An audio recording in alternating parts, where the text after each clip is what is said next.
Bana, Kings FM Radio 89.5, Kings FM Digital kupitia YouTube, Instagram, Facebook pamoja na X unatupata kwa unyama kabisa. Bana, sisi tumefunga safari ya kilomita nyingi sana kumtafuta huyu mtu. Imekuwa kama bahati tumekutana naye japo mbanga zimekuwa nyingi sana. Bana, Taisi hapa. Karibu sana. Hii hapa ni exclusive interview na bana, tupo na producer Amba, mmoja kati ya producer wakubwa sana Tanzania. Historia yake haiwezi kusahaulika kwa mengi ambayo ameyafanya kwenye muziki wa Bongo Flava. Heshima yako mkubwa. Asante. Uko sawa? Uko Bana, kitambo sana. Sana. Hongera. Mnafanyaje? Kwa nini? Yaani amzeeki, sisi tumewasikia tunasoma mpaka sasa hivi. Mko vile vile. Bana. Kuzeeka sisi tunaona tunazeeka. Wewe tumacha. Ila kuzeeka kwa kweli. Mimi naona kwanza unazidi kujipata. Sasa unajua mitazamo ya uzee siku hizi watu inachelewa kuwaingia. Sure. Wao unakuta mtu hata dressing code yake anachelewa kubadilisha. Anajiona bado ni kijana. Okay. Kwa labda zamani watu walikuwa mtu akishafikisha umri fulani basi inabidi avae hivi. Lakini sasa unakuta dressing code karibu wote tunavaa. Wote zinafanana. Zinafanana. Lakini umri ushasogea. Umri ushasogea sana. Bana, pongezi nyingi sana kwako. Uliheshimisha Iringa, uliheshimisha nyanda za juu kusini. Natamani tuanzie hapo. Kidogo tupate historia ya Amba mpaka akaingia kwenye production mpaka kuifanya Tanzania ikamwamini. Okay. Mimi bwana, safari yangu ya muziki ni ndefu kidogo. Safari yangu ya muziki nimeanza nikiwa mtoto mdogo sana. Sure. Kwa kifupi, babangu mimi ni mchungaji. Kwa wakati sisi wadogo alipata bahati ya kwenda kuwa missionary katika nchi za Ulaya, nchi za Sweden, ambapo tulikwenda kukaa miaka 4. So mimi nilianza kujifunza muziki nilivyokuwa na umri wa miaka kama 9 hivi. Okay. Ndio for the first time, maana kule muziki unajifunza ukiwa mdogo tu. Kwa nilianza, chombo changu cha kwanza kujifunza kilikuwa ni drums. Nilikuwa napiga drums. Na imagination yangu, unajua utoto, imagination yangu wakati mtoto kwamba nikiwa napiga drums basi nitakuwa na misuli mikubwa. Nitakuwa ni mtu mwenye energy kubwa. Hiyo ndio ilikuwa imagination. Ndio kitu kilicho ni motivate kusema nichague drums kwa maana nitakuwa na misuli kama mtu mkubwa. So nikajifunza drums, lakini interest yangu kubwa pia ilikuwa kwenye mambo ya studio. Nilikuwa kuna rafiki yangu fulani ambaye alikuwa kakake alikuwa na studio iko kubwa tu. Kwa alikuwa akinipeleka studio, nikiona mixer hivi nilikuwa najisikia raha sana. Sasa mimi natamani kuja kuwa na studio. Okay. So in one way tukarudi Tanzania. Na tulivyorudi huku, mimi nyumbani kwetu hatukununua drums, lakini tulikuwa tuna keyboard. Kwa hiyo nikawa najifunza kupiga keyboard, maana ndio chombo kilichokuwa. Kakaangu alikuwa anapiga gitaa. Okay. Then ikatokea kuna wasanii kama kina Mike T. Enzi hizo walikuwa na kundi lao, ilikuwa linaitwa GNG, Gangilonga Gangsters. Gangilonga Gangsters miaka ya 90 na. Sasa walikuwa wanakwenda studio kurekodi. Kaka zangu ndo walikuwa wanawarekodia, walikuwa wanapiga kinanda. Kuna studio inaitwa Don Bosco, ndio ilikuwa studio za nyanda za juu kusini, wote watu kutoka Don Bosco studio. Watu wanatoka Songea, watu wanatoka Mbeya. Studio ile kote, iwe kwaya iwe nini, studio ilikuwa ni moja tu, Don Bosco, Iringa. Okay. Kwa Mike Tine alikwenda kufanya album kule pamoja na rafiki zake. Wengi walikuwa kina Chris Dog, kama ushakosikia historia ya muziki wa Iringa. Huwezi ukasema uache kumtaja Mike T, uache kumtaja Chris Dog, Sweet Poison au ndio kwenye muziki wa hip hop au muziki wa kizazi kipya ndio historia kubwa na Iringa. Historia kubwa sana Iringa. Kwa sisi tulikuwa tunawaangalia wao kama kaka zetu. Then Mike T akaja akafanya album ya pili ambayo Nzizo alibadilisha kundi linaitwa TDC, The Dangerous Cruise, kitu kama hicho The Dangerous Cruise ndio kundi lake lilikuwa naitwa. Kwa mimi wakati anafanya albamu ya pili nilibahatika nikawa ni mtu ambaye na play part kubwa katika kutengeneza muziki wake kwenye hiyo studio. For the first time watu ndo walianza kunifahamu au kunisikia. Na hicho tunazungumza ni mwaka mwaka 99, wakati mimi niko form 1 kwenda form 2. Mwaka 99 Mike T alifanya album ya The Dangerous Cruise ambapo kulikuwa na kina Chris Dogi na dada yake anaitwa Anna. Kwa sani kadhaa. Na katika ile album pia na mimi nilibahatika nikafanya wimbo, nilirap ya Mike T aliniandikia mistari nikarap. Kwa sababu mimi pia wakati mdogo nilikuwa nafanya rapping. Kwa historia yangu ya muziki kwenye production ilianzia pale. watu wakanisikia kwa sehemu. Baadaye tukaja tukafungua studio fulani iko Ilolesi, ilikuwa Ilolesi, inaitwa Nyaru Records. Nyaru. Yes, Nyaru Records. Ikiwa na maana yani Mnyalu au Nyaru? Hapana, actually Mike T aliweza kuinfluence jina. Tulikuwa tunatafuta jina gani. Sasa enzi hizo Mnyalu alikuwa tu naye ana trend kwa muziki yake na ile jina lake la Mnyalu. Aka influence jina, kwa nini studio msiite Nyaru Records? Akasema okay, it's fine, jina zuri. Kwa tukaita hilo Nyaru Records, ilikuwa mitaa Ilolesi. Kwa ile pia miaka ya 2000 kwenda 2002 ndio tulikuwa tunafanya kwenye hiyo studio ya Nyaru Records. Hapo ndipo tulipoanza kujifunza kutengeneza muziki kwenye kompyuta. Kwa sababu kabla ya hapo hiyo studio ya Don Bosco ilikuwa ni analog system. Ukianza kupiga kinanda mwanzo wa wimbo unapiga mpaka mwisho. Vitu vinapigwa live. Yaani unapiga mwanzo, ukianza kurap verse toka mwanzo, chorus, verse ya pili mpaka mwisho, hakuna kusimama. Analog system recording tulikuwa tunafanya. Kwa baadaye ndo tukaingia kwenye hizo digital, tukaanza kujifunza masuala ya kompyuta, jinsi ya kurekodi muziki kwenye kompyuta. Ndio studio ikaenda. Baadaye mimi nikaenda Dar es Salaam kusoma advance.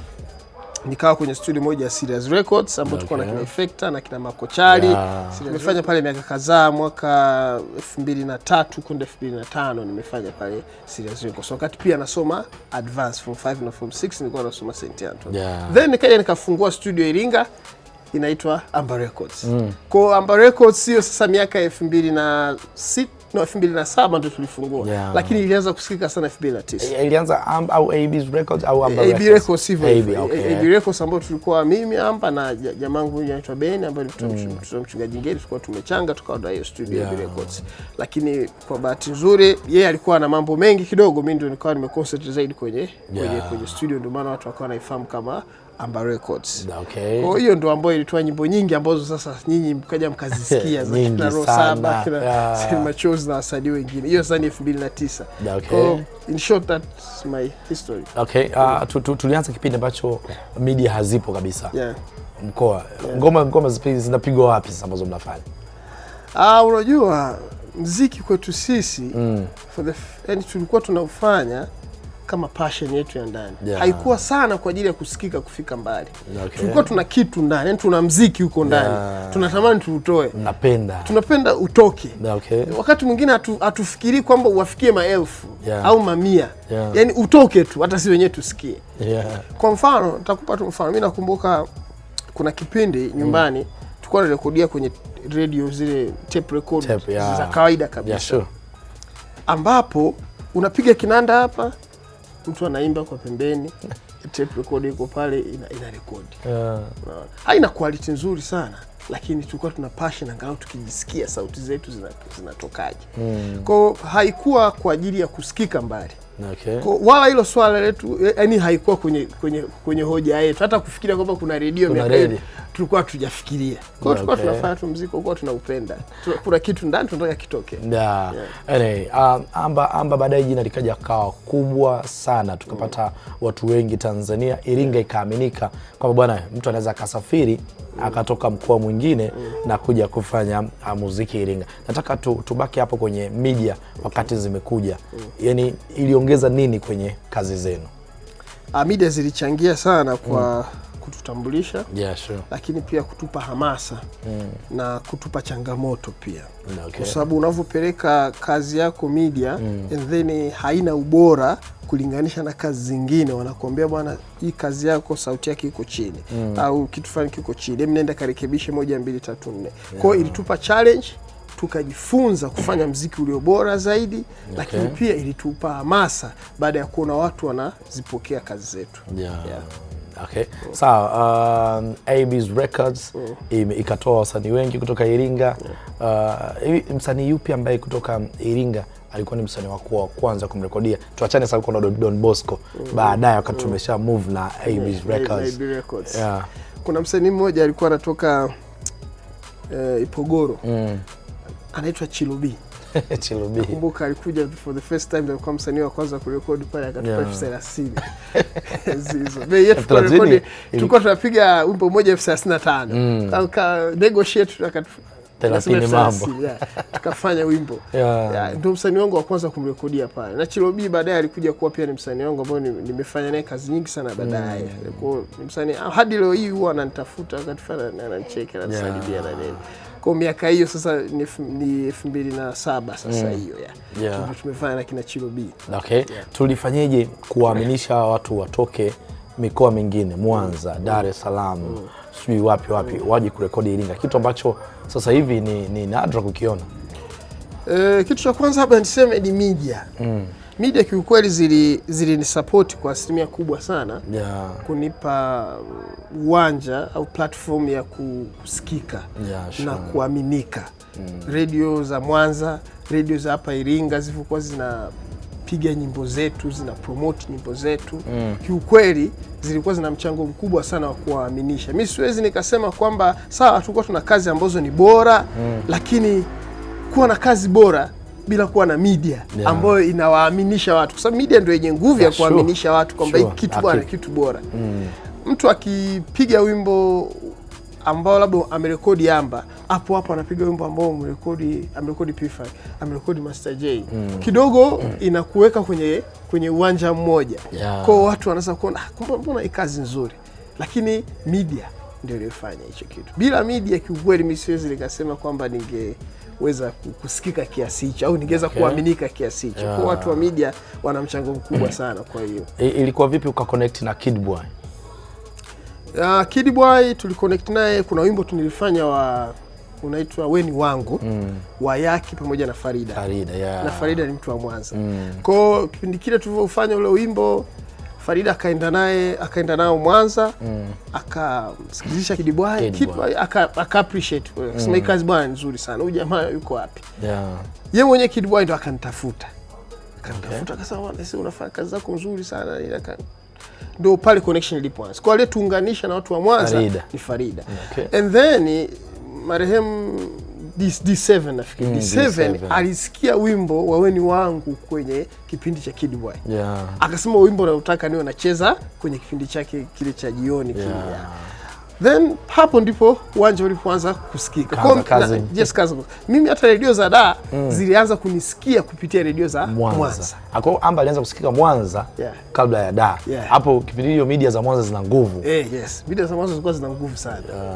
Kwa wale ndio walionifungulia uwanja wa Dar es Salaam. Baadaye nakuta watu wa East Africa Radio, watu wa Clouds FM na media nyingi ndio walianza kuzipiga sana kazi zetu. Lakini Mwanza ndio waliotufungulia mlango wa kitaifa. Kipindi hicho Farida alikuwa amekuja Iringa kufanya muziki tu au ilikuwa kuna mission nyingine ambazo zimemleta hapa mpaka connect? Farida alikuwa anasoma Tumaini, chuo ambacho hata mwenyewe nilikuwa nasoma. Kwa hiyo inawezekana Tumaini kumbe ilikuwa na mchango mkubwa pia, yani kuwepo na vyuo Iringa ilikuwa na mchango pia kufanya muziki wa Iringa ukaweza kusogea. Sababu kama Farida alikuja pale akasoma pale then lakini roho 7 walikuwa Tumaini pale wakakutana na kina Farida. Mimi kwa mambo yalikuwa hivyo. Tumeconnect na Kid Boy hapo. Tukafanya kazi nyingi sana, kina Ramadi, kina Hussein Machoz na wengine wengi ambao tunaamini connection ilianzia hapa ambapo tumezungumza mwanzoni. Wakati unafanya kazi wewe hapa, kwa kuna studio Iringa inaitwa Iringa Records. Si tulikuwa wadogo sana. Tunasimuliwa bwana wana beef hivi na hivi na Iringa Records na hao Abe's Records, yani kuko hivi, yani natamani sasa hivi tumekuwa tujue bwana hapo kuna namna Iringa Records na Abe's Records kuna tofauti hapo. Niseme to my conscious, sitambui kama kulikuwa kuna beef, kwa sababu ni watu ambao nilikuwa naongea nao. Kama ilikuwa kwenye nyuma ya pazia sijui. Ila kiukweli ni watu ambao nilikuwa naongea nao, ni watu ambao tulikuwa tuna ushirikiano ambao ni mzuri tu. Kwa sababu nafikiri ningeleko sio wakina Temi Mahondo wakati Country FM inafunguliwa, mimi nilikuwa nafanya kazi Serious Records Dar es Salaam. Mimi for the first time nakuja hapa, Temi mwenyewe ananipigia simu, kaenda pale ndio nikaanza kufundisha Fruit Loops, angalau kupanga vile inafanyika hivi, sauti unaingiza hivi. Hizo kuna program inaitwa ku edit, sijui nikamuelekeza hivi na hivi. Then yeye mwenyewe akawa anaendelea. Kwa dhamiri yangu sina utambuzi wa beef yoyote. Basi ilikuwa ni story tu. Ilikuwa story tu kama labda kwa sababu ya kazi Unajua kabisa lakini kutoka kazi huku iki. Unajua watu wana uwezo wa kutunga story. Lakini pia wakati mwingine hizo story ndo ambazo huwa zinafanya mtu a trend. Sure. Fanya mtu a trend. Unajua pasipokuwa na story hapa na pale watu watakuzungumzia. Okay. Sawa. Tukaondoka, tumezungumzia hapa wasanii kadhaa ambao walikuja. Nimetaja Ramadi, Hussein Machozi. Msanii yupi mwingine alipanda gari akaja? Temba kina Q-Chief nishafanya kazi. Q-Chila. Temba na kina nani yule mwingine alikuwa naye kwenye kundi moja ya TMK. Wakina wale wasanii walikuwa naimba R&B wale wakali kwanza. Wakina QJ. QJ nimefanya naye kazi. Alikuja pia, okay. Na mwenzake alikuwa anaitwa Makamua. Nimefanya naye kazi. Okay. Baada ya Ibs Records ukawa mkubwa sana ukaamua kuondoka mkoa, ukaamua kufuata muziki ambako wengi wanaamini kwa bwana muziki lazima uje da. Ilikuwaje msukumo kutoka sasa kwa bwana ngoja niache studio ibaki Iringa, lakini mimi niende nikawafuata wasanii huko da? Okay, mimi Dar es Salaam sikwenda tu kwa ajili ya muziki, pia nilikwenda kwa ajili ya kusoma. Kipindi kile niliamua kwenda kusoma masters ya Accounts and Finance katika chuo cha Upanga cha Mzumbe cha Upanga. Kwa nilivyoenda kule kwa nilikuwa nafanya muziki, nilifungua pia na studio nyingine kule. Lakini pia kipindi kile nilikuwa nimeanzisha kampuni fulani ilikuwa inaitwa Light Media ya usambazaji wa muziki. Kwa vision yangu kipindi kile ilikuwa kwamba tuwe tuna uwezo watu wa nyanda za juu kusini kurekodi muziki wetu, lakini pia kuwa na center yetu ya kusambaza muziki yetu. Ulikuwa unaona mbali sana. Yes, hiyo ndio ilikuwa. Na nilikuwa na mashine za kuduplicate kanda, za kuduplicate CD. Kwa miaka ile ilikuwa tape na CD. Unfortunately miaka ya 2012 biashara ya CD na kanda ikawa inapotea sokoni. Hata zile kampuni kubwa zilianza ku-withdraw mitaji yao. Kwa na mwenyewe nikaanza kuona hii sio tena biashara ya kusema niwekeze. Then nikaanza kufikiria vitu vingine vya kufanya, lakini vision yangu ilikuwa kwamba kuwa na center. Na kuna kazi tulifanya za wasanii hasa wa gospel tulifanya nao wengi. Kuna kwaya hapa Iringa tuliunganisha kwaya za KKT kama 10 hivi za sharika 10. Kila mmoja tulifanyia audio tukafanyia video na kina Meki Kaloka Enzizo Complex Corner Video alikuwa anaita kampuni yake ya Complex Corner Video. Kwa hiyo tulifanya nao. Kuna kwaya nyingi, kuna kwaya tulifanya, kuna dada moja anaitwa Atosha Kisava, kumsikia alifanya ule wimbo wa kila mtu anasema umwema. Zile kazi tulifanya sisi wenyewe, na lengo letu lilikuwa ni kutengeneza kampuni ya kusambaza muziki na wasanii. Kuhamia da sijui ilitokea kama kuiua studio ya huku na kufanya tena vitu vya huku visiende kama ambavyo vilikuwa mwanzo. Inaweza kawa ni matokeo yaliyotokea, lakini haikuwa ni mpango. Haikuwa ni mpango kwamba kuwa studio huku. Kama nilivyokuambia, lengo lilikuwa ni kuweza kutanua pia uwezo wa kusambaza kazi zetu sisi wenyewe, lakini pia nilikwenda kule kwa ajili ya masomo. Kwa hiyo matokeo yaliyotokea kwamba studio ya huku ikafifia ni side effect wanasema. Unajua hata dawa ukiwa unakunywa zinakuwa zina side effects. Na yumkini isingefifia, lakini mimi mwenyewe baada ya kuona ile industry, mipango mingi iliyokuwa nimepanga kama inakwenda ndivyo sivyo, nikaanza ku withdraw strength yangu kwenye muziki. Kwa ukaanza kuhamisha biashara. Lakini labda mambo yangeenda vizuri kama tulikuwa tumepanga. Na studio huko ingeendelea kwa sababu studio hapa kuna kazi alifanya KB ambazo kiukweli mimi mpaka leo. KB huyo ni from Njombe. From Njombe. KB. Yes. Fundisha yenyewe jinsi ya kuja story ya KB hapa. KB. Kuna kazi alifanya ambazo zilikuwa nzuri mpaka leo hii. Wakati mwingine mimi unaenda sehemu unazisikiliza, unazisikia unasema kumbe alifanya kazi ambazo vizuri. KB alifanya vizuri sana. Okay. Tutakuja kwa KB hapo. Amba bwana anapendelea sana Yaki. Kipindi hizo story kama bwana Amba akifanya na Yaki ni noma kabisa. Ilikuwa ni combination ama ni nini ama wewe mwenyewe tulikuwa huyu bwana una vibe naye sana. Unajua Yaki ni kijana ambaye ana passion sana. Sana. Ana passion sana na anafanya kitu kwa mapenzi. Hauwezi ukachoka kufanya naye. Sure. Alafu kitu kingine Yaki nilichokuwa naendana naye kwa enzi hizo, sijui sasa hivi Yaki alikuwa hajaingia kwenye mambo ya ulevi. Na mimi pia nilikuwa sijaingia kwenye mambo ya ulevi. Kwa mka connect hapo. Kwa hiyo unakuta ile company kuna vitu mnakaa naye mnaweza mkafanya vitu kwa pamoja mkaelewana. Sure. Moja ya kitu ambacho kilikuwa kinaniboa kiukweli kwa wasanii. Hasa wasanii wakubwa miaka ile ni kwamba they are not organized. Sure. Mnapanga kufanya kazi studio and then anakuja amelewa. Mnapanga kufanya kazi studio then anakuja na chupa za konyagi za kutosha. Sasa pako unashinda kuelewa. Unakuta kitu ambacho inabidi ufanye nusu saa, mnafanya masaa 6. Then unasema this is wastage of time. Kupotezea na muda tu. Kwa sababu gani? Hayuko soba, hayuko vizuri. So moja ya vitu ambavyo mimi kwa kipindi kile nilikuwa viko Yaki connect na Yaki. Kwa Yaki nilikuwa napenda kufanya naye kazi, moja ya sifa, lakini Yaki yuko talented. Yaki ni talent, lakini Yaki ni multi talented. Lazima ujue anajua kufanya vitu vingi. Na ni mtu ambaye anapenda kujifunza. Yupo sasa hivi TCRA pale. Sasa kama yuko kwenye mambo huko, yuko TCRA, lakini mambo ya video shooting alikuwa anafanya, video editing. Lakini hizo story yote ulizisikia? Za bwana Yaki, za Yaki na Amba. Yaki bwana Amba anampendelea sana Yaki. Kwa miaka ya nyuma sikusikia sana, lakini hata kama wangesema ningesikia wangekuwa hawajakosea. Ulikuwa unampendelea kwa sababu alikuwa anafanya vizuri. Nilikuwa napenda kufanya naye kazi kiukweli. Yaki kiukweli moja ya wasanii ambao mimi nilikuwa napenda kufanya naye kazi. Na Yaki alikuwa na connection pia. Ana connection na watu. Yaki mimi ndiye aliyeni connect na Godi Ngondwe. You see.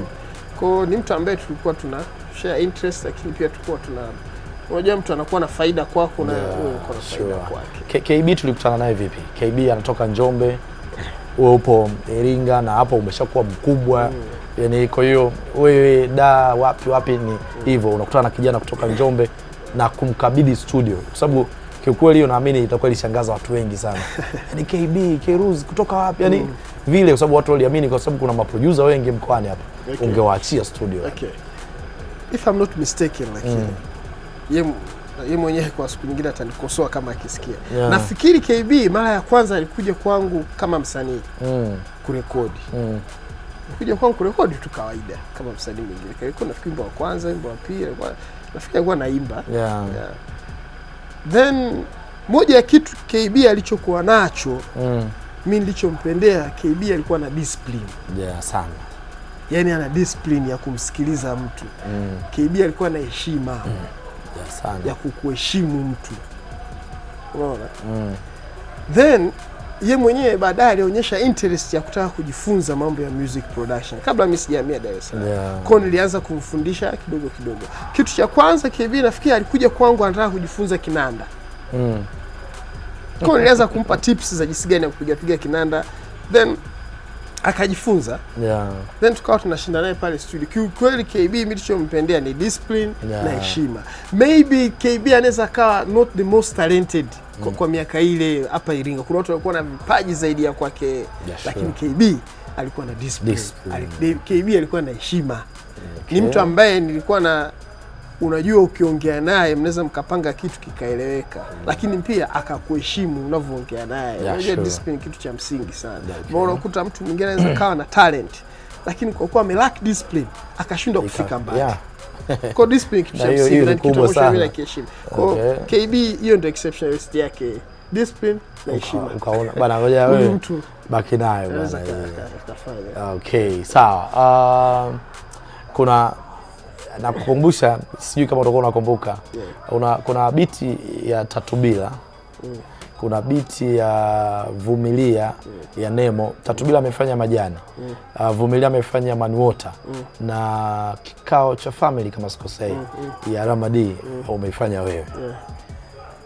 Kuna kitu kilikuwa kina sound mle sawa. Na nakumbuka kipindi hicho brother Edo, shout out kwake. Sisi tukiwa wadogo anatusanua pale. Sikiliza hii bwana, tunasikiliza. Mimi nikasema bwana mimi lazima nije niulize amba ilikuwaje? Yani ilikuwaje hizo idea zilifanana? Kulikuwa kuna mmoja kakopi kwa sababu ni ngoma zimetoka kipindi kimoja, zinafanana ile kinanda ya mwanzoni ile tin tin tin. Zote zinapiga kinanda hiyo. Tofauti tu moja kwamba imepanda juu, nyingine inashuka chini hivyo. Okay, sasa unajua muziki, tunapofanya muziki kuna kitu fulani huwa tunafanya music production, kuna trending sounds. Yeah, sure. Kuna sound inaweza ikawa ina trend kwa kipindi hicho. Na kwa miaka ile nafikiri alikuwa na influence kubwa kabla tujawataja hao ni Neo na ule wimbo wake wa I don't know, Miss Independent, I don't know. Kitu kama hicho. Naye ana sound kama hiyo ambayo ilikuwa ni rap. Of course. Kwa Neo alivyokuja na ile R&B yake, alintroduce sound ambaye iliweza kubadilisha trending sound ya muziki kwa wakati ule. Kwa maproducer tunavyotengeneza muziki, hasa kama ukiwa unafanya katika business oriented lazima uangalie trending sound.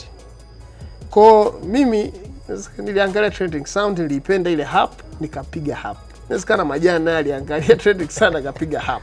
Ile akapiga hap. That's how music is created.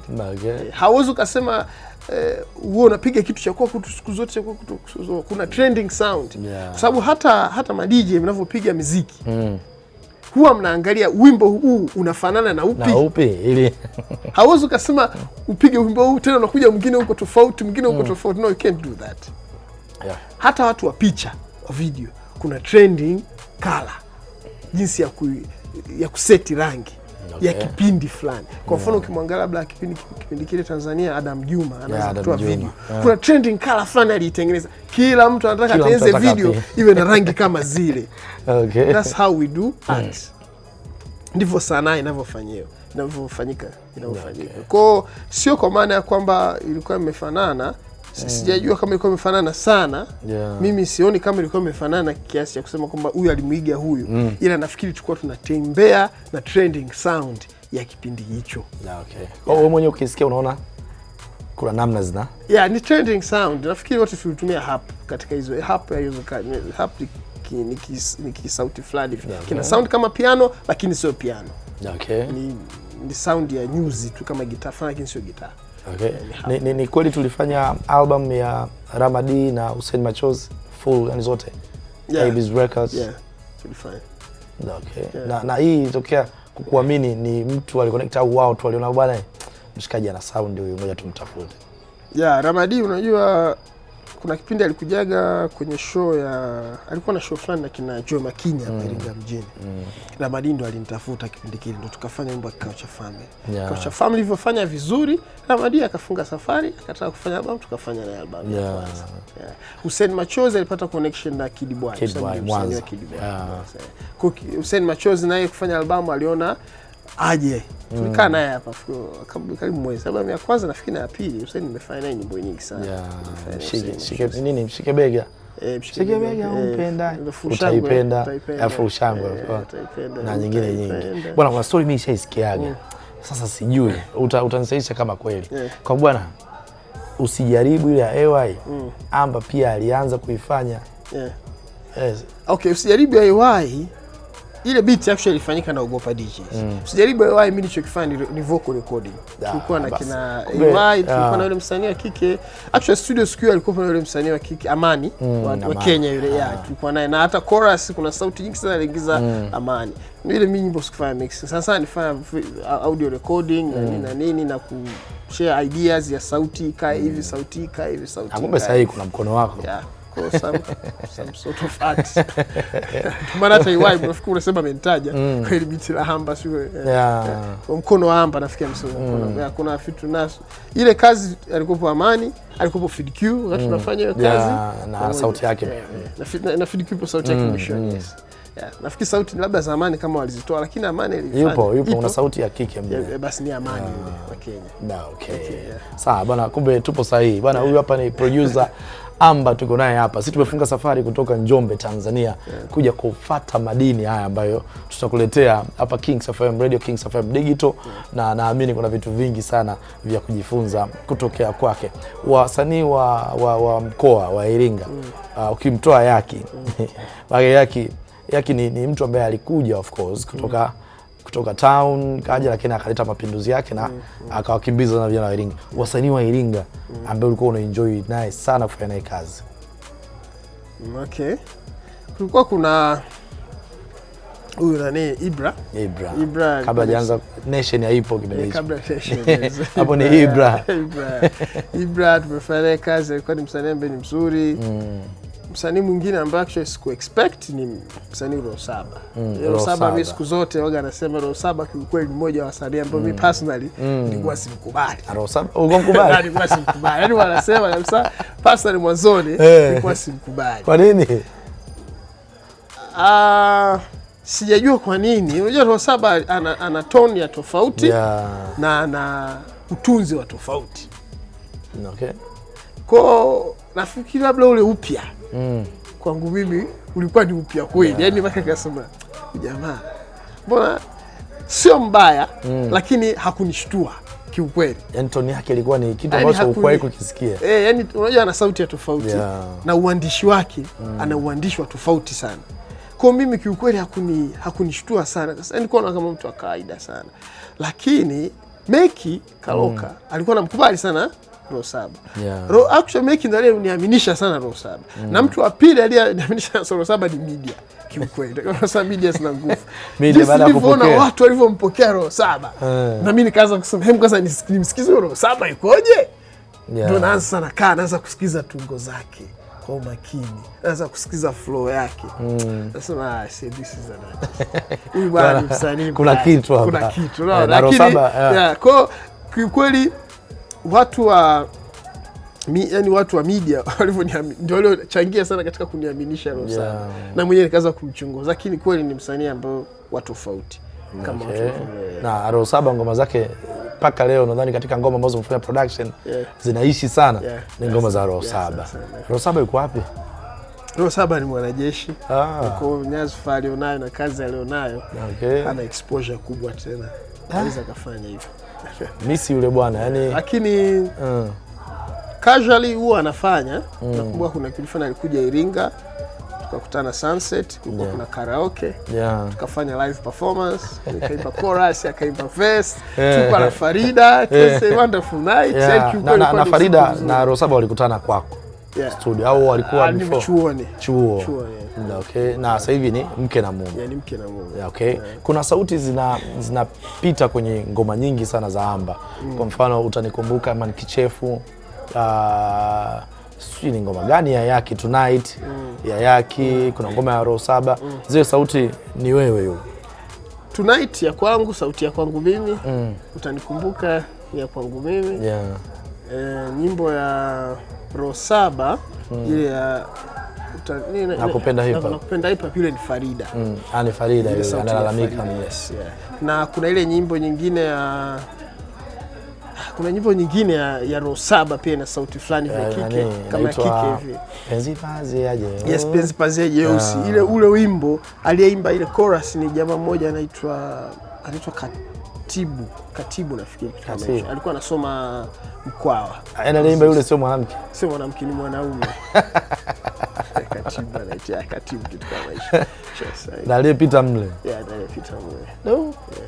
Bana balaa sana. Ni effects ujanja wa production. Uko unacheza. Amba alikuwa mbele ya muda. Unaamini hilo? Niseme naamini hilo kwa sababu for instance wewe mwenyewe sasa hivi unanitafuta sio kwa kitu ambacho nimekifanya wiki iliyopita. It's more than 10 years now. So ukiwa umefanya kitu ambacho watu wanaheshimu miaka 10, basi umekuwa ni part ya culture. Umekuwa ni sehemu ya utamaduni wa watu. Hakika. Na utamaduni unakaa muda mrefu. Nashukuru Mungu kwa kunipa nafasi katika maisha yangu kuwa hivyo. Na naamini hata miaka 20 ijayo still kazi zile tulizozifanya zitakuwepo. Sio kwenye secular, kuna kazi ambazo nimefanya za gospel kama za kina Mbwene, zile za Mbwene Masongo, ile anasemaje ile ya mara nyingi kwenye misiba sana wanapiga. Unamkumbuka mama mmoja. Ile pia ni mkono wako. Nimefanya mimi. Sasa ile nyimbo utaenda msiba gani wasipige? Utaenda kwenye harusi gani wasipige nyimbo ya Tosha Kisava? Ya Mungu mwema, mwema. Always. Ni nyimbo ambayo ipo na itaendelea kuwepo. Sasa hivi tangu tulivyofikiria kuhamisha biashara hatukurudi tena kwenye muziki. Actually muziki nafanya lakini very rarely. Sometimes huwa naingia studio, ila kwa mwaka huu kwa sababu pia nimeanza masomo kwa kweli mwaka huu sijaingia studio kabisa, ila mwaka jana nimeingia kama 2-3 nimefanya kazi. Okay. Kwa nikipata muda na watu huwa nafanya kazi. Ama ameokoka afanye muziki sasa hivi wa kidunia. Mimi wanasema kwamba Yesu hakufa msalabani kwa ajili ya kufanya wewe uache kuvuta sigara. That's a very little thing. Kwa hawezi, sidhani kama wokovu ni kuacha pombe au wokovu ni kuacha sigara au wokovu ni kuacha kupiga muziki. Unaweza ukaamua kuacha for your own purpose. Kama unaona unakukwaza, unaweza ukaamua kuacha kitu fulani, sigara, kama unaona kinakukwaza. Lakini the main purpose ya mtu hasa masuala ya kiimani ya Yesu kuja ili sisi tuwe na uzima. Ili sisi tuwe na uzima. That's all. Sasa uzima, wewe uzima una translate vipi? Wewe ukiona hiki kitu kama ni changamoto kwako, you can leave anything. Hata kama unaona ugali ni changamoto, unaweza ukaacha. Unaweza ukaacha. Lakini sio umpata time ya kusikiliza. Utatupa maneno hapa, utatupa baada. Umpata time ya kusikiliza new generation. Hapa kwa sababu mimi kutoka kwako na mimi kuna generation nyingi zilipita hapa. Tuanzie hapo, yani kutokea kwako mpaka hapa sasa hivi. Kwenye hivi vizazi upata time ya kusikiliza, na yupi uliona kabisa bwana huyu angepata nafasi ambayo labda mimi nilipata, inawezekana kwenye production au kwenye production na kwenye muziki moja kwa moja? Kiukweli kuna producer mmoja alikuwa yuko yule. Na kipindi chetu kile alifanya sana kwa nafanya zile bounce. Anaitwa nani yule, alikuwa na kinywele fulani huko nyuma. Nafikiri amekuwa trend na P-Funk. Lama bwana ni producer mmoja mzuri sana. I don't know what happened na yeye. Lakini ni mtu ambaye amishi kama angeza kuendelea kwa muda mrefu zaidi ya jinsi alivyokuwa amefanya. Kuna msanii mwingine alikuwa hapa na studio Magomeni. Mwanzoni alikuwa anafanya na kina Diamond. Sio anaitwa nani? Yeye alikuwa Bob Junior. Naye alikuwa nafikiri anafanya vizuri sana. Lakini kuna yule producer mmoja wa siku nyingi, Roy. Nafikiri alifariki yule brother. Alikuwa talented sana naye, lakini bahati mbaya ndio hivyo. Hii new generation kabisa hujapata kwa pasikio. New generation actually siyafuatilia ma producer, lakini unajua ninachokiona kwa sasa hivi kuna kufanana kwa muziki. Alafu sasa unajua muziki wa sasa hivi ma producer kama hawatangazwi sana, anasikika zaidi ni artist. Labda yule anayefuatilia muziki ndio anaweza akajua huu muziki alifanya kwa producer fulani. Anafanya producer fulani. Lakini kiukweli wasanii ndio wanaosikika sana. Media zinatumia muda mwingi zaidi kwa promote wasanii, ambao nafikiri pia ni kitu kizuri. Ni kitu kizuri, sio kitu kibaya, kwa sababu usioni kama unajua miaka ya nyuma ile hiyo culture kina P-Funk hasa ndio aliye impact katika jamii yetu. Kumtangaza producer Majani alijitangaza sana na Bongo Records, na yeye ndiye initiate hiyo culture ya kumtangaza sana producer. Lakini kwa asili sionagi kama producer ni watu ambao wanatakiwa wajulikane sana kuliko msanii. Msanii nafikiri bila ajulikane zaidi. Sawa. Natamani kidogo kwa dakika moja umuelezee Edo na mchango wa muziki wenu. Edo Bashiri. Bwana Edo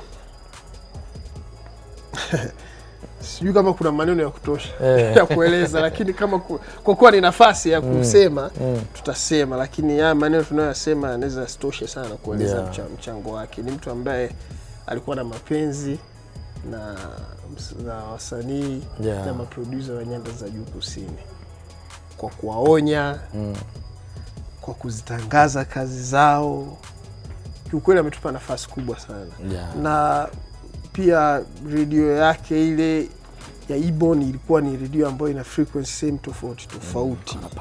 Kuna power sana katika Tanzania. Tumezungumzia radio za Mwanza, lakini kiukweli radio ile pamoja na nguvu aliyokuwa anaitumia, Edo anavyotangaza anatumia energy, yani you see the guy kweli anajidevote, yani unajua hatangazi kivivu, yani afanye kazi kivivu. Edo alikuwa anatutafutia pia wasanii. Kipindi kile wanaandaa zile show za Tikisiko. Wale wasanii wakubwa wanakuja hapa Iringa, anaunganisha kwetu akina Q-Chief. Mimi Q-Chief alimleta Edo Boy kwa sio mimi nimtafuta. You see. Kwa ni mtu ambaye kiukweli amekuwa na mchango ambao ni mkubwa sana. Sana katika kuzitangaza kazi zetu za hapa Iringa, hasa za kwangu. Ningesema kwa asilimia kubwa bila yeye watu wengi sana wasingenisikia. Wasingenisikia. Mimi na ndugu zangu ndugu zangu wenyewe wananifahamu mimi ni producer kwa sababu ya Edo. Kwa sababu wananijua shai kuniona nikirekodi. No, they respect me na wananitambua kama mwanamuziki kwa sababu ya Edo. Hadi leo hii unaweza ukaenda ofisini, kwenye maofisi mbalimbali kujitambulisha, ni Amba. Amba yule producer, you see. Lakini wapi Edo? Sasa hivi kumekuwa kuna vita fulani ipo. Ndio wakijamii bwana, huyu ni producer tu. Huyu ni hivi wanasemaje? Huyu ni producer, huyu ni beat maker. Huyu sijui hawezi kufanya mastering, hawezi, yani kuna vita hiyo kidogo. Natamani unisaidie pia hapo mimi niweze kumalizana na wewe kabisa. Producer na beat maker, kuna tofauti hapo? Kuna tofauti. Kuna tofauti. Beat maker anakuwa na concept zaidi kwenye kuandaa beats, midundo ile tunasema peke yake. Unaona? Lakini producer ni tasnia ambayo ni pana zaidi, ambayo inaweza kuhusisha kumwandaa msanii, kumfundisha msanii jinsi gani ya kuimba. Lakini sasa beat maker hawezi kaingia akaanza kusema huyu sauti yako mbaya, au sauti yako iko hivi, sauti fanya hivi na wahusiki. Na producer sio lazima ajue kupiga vyombo. Unaona?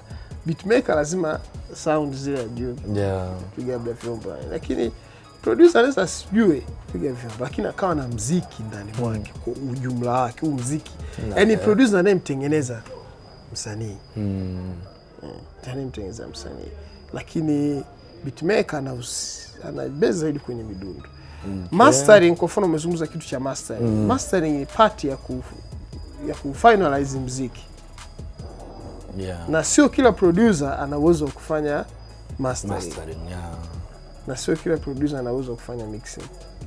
Ila producer anaweza kutumika katika kuorganize hivyo vipaji vyote vikae sawa. Hata anaweza akasema ni mastering hii haijakaa sawa. Bana, tumepata darasa hilo. Ubishani umeisha sasa hivi. Najua hapo Lish na wengine wote walikuwa waza bwana vipi bwana producer, beat maker, kelele zimekuwa nyingi. Ametusaidia hapa mtaalamu producer Amba kutoka Abyss Records. Amefanya vitu vingi sana. Kafanya ngoma nyingi sana. Umezisikia hapo, ngoma za gospel, kafanya ngoma za bongo flavor, ngoma za hip hop na ngoma nyingine nyingi sana. Amba sasa hivi yuko wapi? Anafanya nini? Hatumsikii kwenye muziki tena. Mimi kwa sasa hivi niko Iringa na kazi yangu yapo hapa Iringa mjini, na ninajishughulisha na biashara mbalimbali. Nafanya biashara za uzalishaji wa mikate pamoja na mambo ya restaurant. Hiyo ndio kazi zangu kubwa, ndio ambazo zinachukua muda mwingi. Kwa music sometimes I do it as a leisure, lakini pia ni kama kitu cha pili. Sio kama zamani ulikuwa ndo kitu muziki ndio kitu chako kabisa. Ukiachana na shule, baki kitu shule na muziki, shule na muziki. Then sasa hivi muziki sio sana. Na watu wengi wao wanauliza, "Sasa kwa nini uliacha?" Wanaambia bana, wakati mwingine kila kitu kina muda wake. Kila muda wake. Kama nilivyokuambia kuna trending sound. Kuna trending sound, kuna trending producers. Hakuna producer anayekaa miaka yote. Hata hakuna artist anayekaa miaka yote, ni kama wacheza mpira vile. Ana wakati wake. You must know the time when you get in, the time to go out. Unless otherwise utakuwa despised.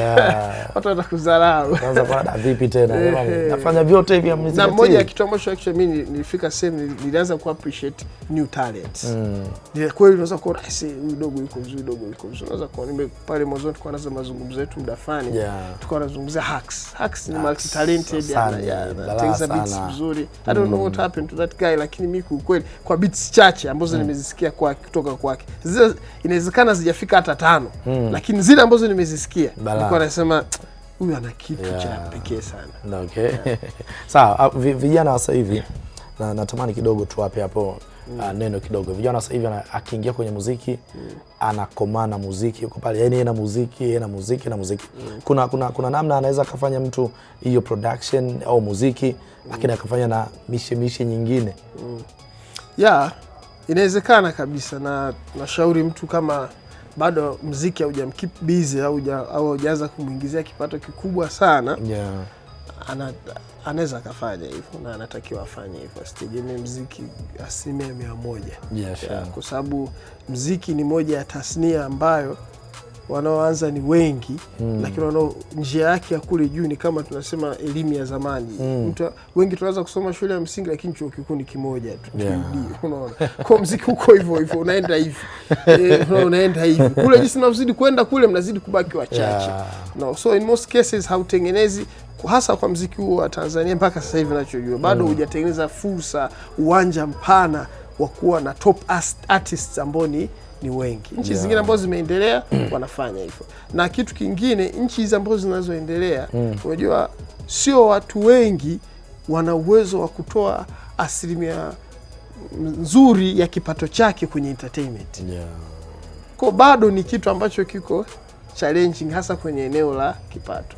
Ni kitu kizuri mtu akakifanya for fun, lakini kutafuta shughuli nyingine ya kufanya ni kitu kizuri. Na mtu asijiulize shughuli gani. Mimi wanasema bwana, as long as watu wanaishi, watu wana mahitaji. Wewe angalia watu wanahitaji nini na wewe unaweza ka play part gani katika kuka save nini. Okay. Sasa hivi mko mfanya biashara, natamani ushare na sisi pia watu wote wa Tanzania wote, haijalishi uko wapi fursa ambazo zipo mkoani Iringa. Okay. Kama nilivyosema, as long as kuna watu wanaishi, basi watu wanahitaji. Watu wakiacha kuishi, mahitaji mahitaji na yenyewe yataisha. Fursa zipo nyingi, inategemea na mtu mwenyewe kwanza, background yake mwenyewe. Kwa sababu unapofikiria biashara ya kufanya, angalia pia kitu unachokijua. Usije ukaingia kwenye kitu ambacho ni kigeni sana kwako ama kwenye familia yenu. Ni vizuri ukapata ujuzi kutoka ulikotoka au watu waliokutangulia. Kwa shughuli ni hizi watu wengine. Kuna msanii alifanya ile ngoma na Yaki Tonight. Tedetizi. Anafanya biashara za nguo. Alifanya biashara mkubwa sana wa nguo hapa mjini. And he has done great. Kwa biashara ni hizi mimi wanasema watu wanauza nguo. Cha msingi kile unachokifanya, do to the best. Fanya tu katika ubora. Kama wewe ni DJ kama hapa brother hapa, unafanya katika ubora wako, people will appreciate you. Watu wata appreciate. Usifanye kitu kiulege. Kama unauza nguo, make sure unafanya. Kama unauza juice ambayo ni bora. Kama unafanya biashara ya kuuza chakula kama wengine wanajifanya, do your best. Kwa biashara ni hizi za chakula za nini, usianze kufikiria biashara za mbali sana. No, angalia watu wako wana mahitaji gani, then play part. Okay. Na bwana, chochote ungetamani kushare na sisi na mtu ambaye anakutazama sasa hivi, ambaye anakusikiza kupitia Kings FM Radio? Okay, the last thing kwamba mimi nitoe tu shukrani zangu kwa kuwa wapenzi wa muziki wangu. As I said at the beginning, tulipoanza muziki tulikuwa tuna ndoto za kuwafikia maelfu hata mamia kiukweli. Ila tulikuwa tuna kitu tunataka kitoke, hata kama nitakisikia mimi peke yangu. I had that passion. We had that passion. Lakini kwa bahati nzuri Mungu ni mwema. Ametufungulia milango hata wewe. Wewe umeweza kunisikia. Kiukweli mimi nishukuru sana kwa kuweza kutega sikio kuipenda muziki yetu. Lakini pia naweza kuwashukuru pia watu wa media ambao actually mnatufanya tuendelee kuexist. Kwa sababu msingetukumbuka, hawa wasingetukumbuka. Hata kizazi cha leo hii ambacho hawajawahi kutusikia wataanza kusearch yule alikuwa anafanya kazi gani. Kwa mnatufanya tuendelee kuexist katika dunia hii na majina yetu yaendelee kuexist kwa kazi zile ambazo tulizofanya. We didn't expect, mimi sikutegemea leo hii kama nimefanya kazi zile miaka 10-20 ijayo zitasikika, but Mungu mwema. Tulifanya kwa passion, tulifanya kwa mapenzi. Na yale mapenzi yametupa majibu. Asante sana. Shukrani sana bana. Imekuwa siku njema, imekuwa siku nzuri sana kuwa na wewe. Asante sana. Hapa. Yaani Azi na mimi umeondoka na kitu. Watu wanaishi, wanahitaji. Asante sana. Asante sana. Shukrani sana. Asante sana.